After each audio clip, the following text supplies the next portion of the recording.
Welcome to Township Talk. I'm Scott Southard. In this special episode, Neil Sheridan, MTA's Executive Director, sits down with Jason Allen, State Director of the USDA Rural Development. The USDA provides many invaluable programs and services, including funding and grant opportunities for local government, and are a great resource for townships, as you will hear. This podcast is brought to you in part by Fahey Schultz Burzych Rhodes. MTA Gold Conference sponsor and allied service provider, Fahey Schultz provides expert counsel and real solutions to Michigan townships. They can be your principal township attorney, handle your special projects, or back up your local township attorney. Township officials face time and funding pressure. Since you need prompt attention, you can reach firm attorneys 24/7. For more information to sign up for Fahey Schultz monthly township law e-letter, visit www.fsbrlaw.com. This is Neil Sheridan, Executive Director here at the Michigan Townships Association. I am delighted to welcome the State Director, Jason Allen, for the United States Department of Agriculture's Rural Development Program. Jason is a leader in Michigan and has served in many different capacities. We are glad to have him here today to talk about the many opportunities that our townships have, both as communities, as host sites for businesses, and many other forms of improvement that can be made through the USDA's programs, and in fact are. Jason, welcome. Could you fill us in a little bit more about your background and how you came to be in this role? Neil, thank you very much for the privilege. It's an honor to be here. In my background, I worked in local units of government on the County Board of Commission back home in the Traverse City area, and then had the privilege of serving in the state legislature, both in the Senate and the House. And then most recently I was working with Governor Snyder in the Veterans Affairs area. And so when the White House called for this wonderful job, I was thrilled, and it's been a great experience the last 2.5 years to be in this role. The United States Department of Agriculture has a very, very diverse set of activities. The Secretary was very succinct in our jobs this year. One is to be able to help with infrastructure. Number two is job creation. And then finally, the aspect of broadband connectivity.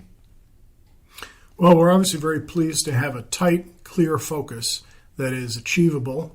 And, I find it kind of remarkable that you have already generated $1 billion in new funding and commitments to projects like this in Michigan.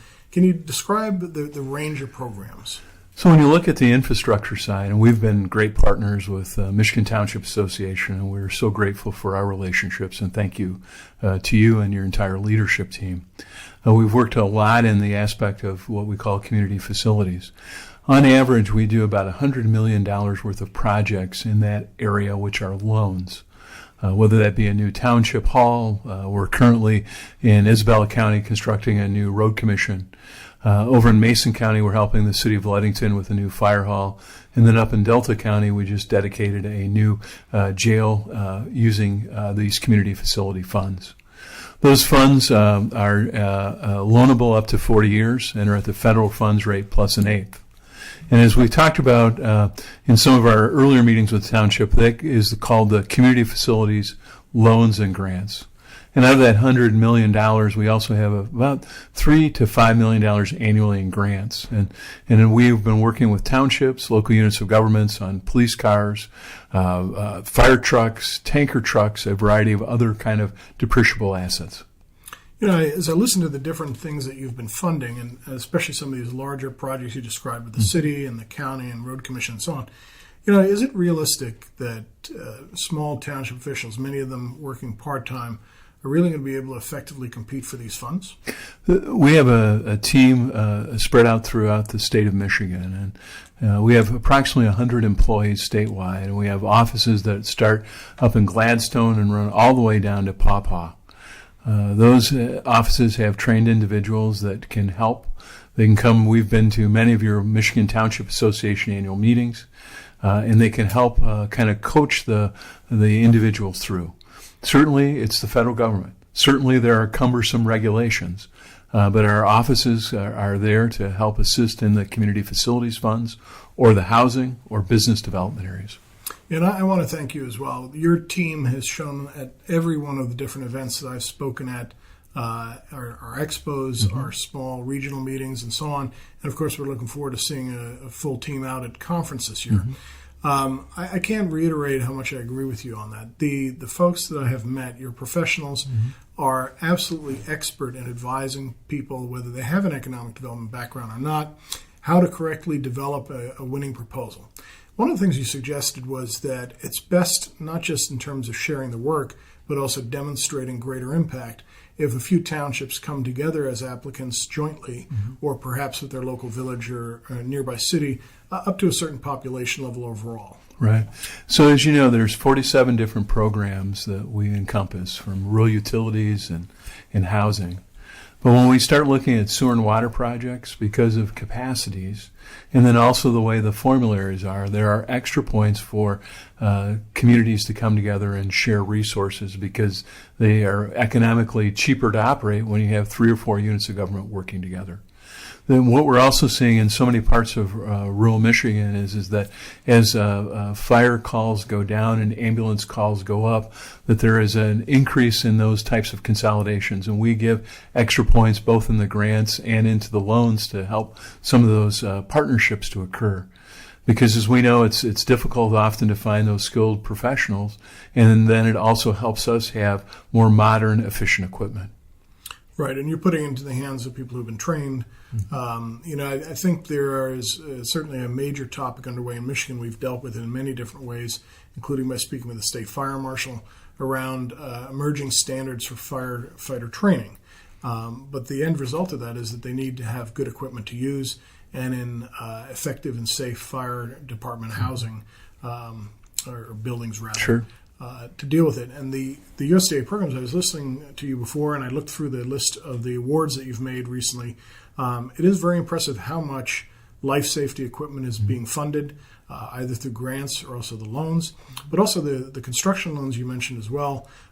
These are pretty favorable rates. I mean, to give us an example of what it means in terms of funding it versus a township perhaps saving up for 10 or 20 years to put the funds aside in advance. And under community facilities funds, there are so many different ways and possibilities in funding. Communities we've done that have maybe a road millage, what we did up near Copemish, which is in Benzie County, they used their countywide road millage to repave all of their roads using our community facilities funds. Right now, our community facility funds are at 2 7/8 for up to 40 years. Now, certainly roads don't have a 40-year life, but we can depreciate that based on an amortization schedule. Then in other communities where we have worked in regards to firefighting equipment, generally that has a life of about 10 years.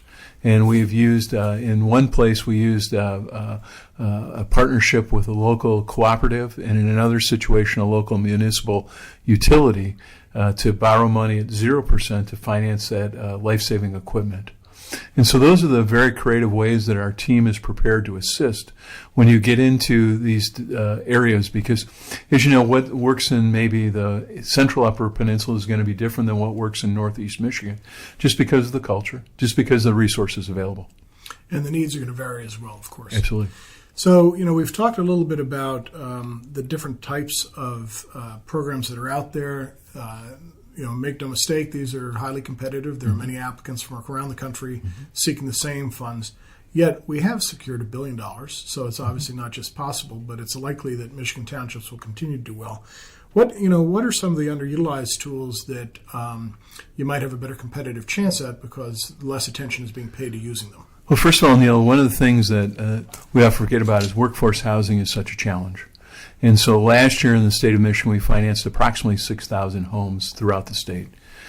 And so as the local unit of government is the closest to the folks, and they may have people they go to church with, they may have people that they meet with on a regular basis that are struggling to find housing, or businesses that want to expand. That often we have billions of dollars available in guarantees, which working with a local bank or a credit union can be of great assistance.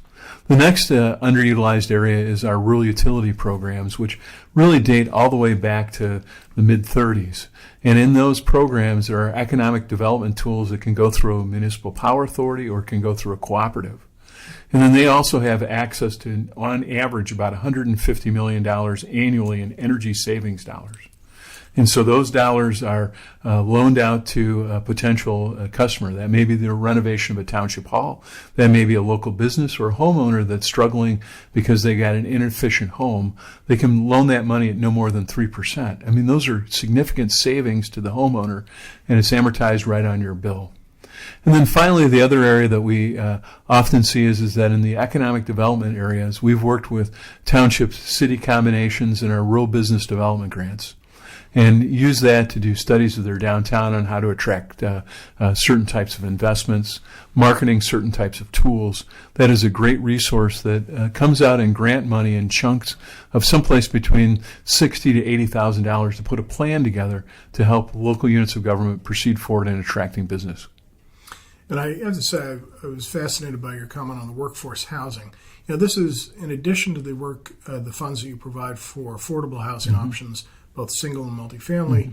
This is specifically targeting the need that many of our employers have. So these are growing companies in rural areas or on the cusp of cities, and they are having difficulty getting people to relocate to Michigan or from parts of Michigan because there's no housing stock that meets their needs or meets their expectations. And we are competing against other states, other parts of the country to get that talent to come here. Now, these are, I was surprised to learn the amount. This is up to $250,000 for a home. So certainly a pretty nice residence, especially in many parts of our beautiful state. And then the second part of it is really the maximum income would be $90,000, which certainly brings a lot of people into that fold and could attract people skilled technical staff, managerial staff, to these growing companies. So what we've worked with to kind of further elaborate is that many of our rural hospitals are struggling bringing professionals into those communities. Now, we've suggested to their board members, whether it be with an association like ours here at the Township, the Michigan Hospital Association, could you work with a local financial institution to make arrangements to help supplement those through one of our guarantee programs? We've also worked with small businesses that are doing startups that are trying to attract specific types of talents, and especially the skilled trades fields or the highly technical fields, to use those same types of tools, because when you get a person committed to your community owning homes, they're much more likely to stay. Absolutely. We've been talking about very positive aspects of growth and attracting and developing and getting new assets into place and so on. But another key part that you participate in as an agency, and as do other federal agencies, is helping our communities when they're struck by disasters. These kind of disasters that maybe are not totally unforeseen. In fact, if we've had a history of them in certain areas, our local leaders should really be preparing for that and thinking about what would they do, what would they immediately act on.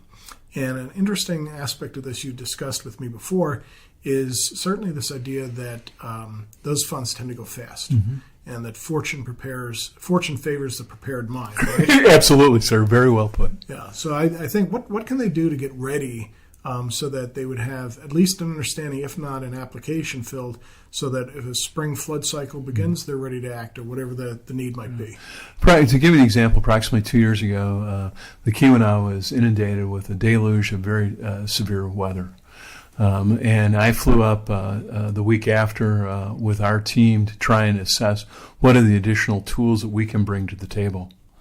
At that point in time, things kind of languished for about 6 months on the federal government, and they came in with additional dollars that came through the supplementals in the Farm Bill, which allowed for about a $50,000 emergent grant per application to be able to be distributed.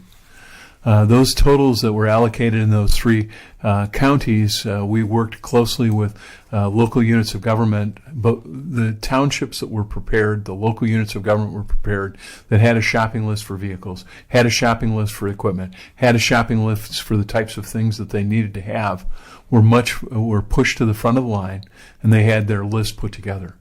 They've been able to access nearly $1 million in chunks of approximately $50,000 each. And so if the unfortunate happens to your community, put down on a piece of paper what you think you're going to need in the equipment, so at least you have that list prepared as those federal dollars become available. And don't forget, it's just not FEMA money. Rural development on a regular basis gets additional dollars to flow through our organization to assist. Outstanding. good rationale for being prepared, have a request ready with an idea as to what specifically would be needed based on perhaps past history disasters or what would likely be useful in a general situation. Yeah. Well, Neil, always be like a good scout, prepared. There you go. Be prepared. One of the things I wanted to discuss is, as a state director, you're one of 50 plus our territories. What is your vision? How do you see your vision a little bit distinct from maybe some of your colleagues in state director roles elsewhere? What is your vision of rural development for our context in Michigan? Well, first of all, Michigan is a very special place, and when I talk to my peers, the first thing that always comes out is sort of urban Detroit automotive.